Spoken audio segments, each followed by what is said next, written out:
তো hello guys, welcome to my Instagram channel. আমরা সবাই বাড়ির খেয়ে পাড়ার মস্তরাতে গিয়েছিলাম।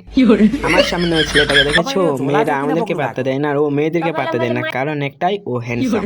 তারপর একটু এগিয়ে দেখি আমার বান্ধবী বাঁধে বসে আছে। এ বান্ধবী, বোকাচোদা ভাত। আমি বান্ধবীর কাছে পাত্তা না পেয়ে উপরে উঠে যাই। উপরে উঠে দেখি ও ভাই, কত বড় পুকুর। তারপরে আমরা সময় পুকুরের পাড় দিয়ে হাঁটতে হাঁটতে গোপালা ঘাটে চলে আসি। এখানে পৌঁছেই দেখি আমরা যে ঘাটের কিছু কাজ চলছে। ওখানে কাজ চলুক, আমরা যাই একটু নদীর জল দেখে আসি। ইয়ে আবার পিছনে গিয়ে দেখে মেয়ে চলে এলো নাকি।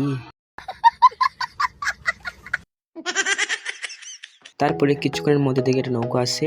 তো তোমরা নৌকাটা দেখতে দেখতে ফলো, কমেন্ট আর একটা লাইক করে দাও। তো তোমরা যারা এই নদীটার নাম জানো কমেন্টে বলে ফলো করে যাবে। যারা বলতে পারবে তাদেরকে আমি ফলো ব্যাক দেবো। তারপরে আবার বন্ধুরা মেয়ে দেখতে চলে যায় আর আমি চলে আসি বাড়িতে।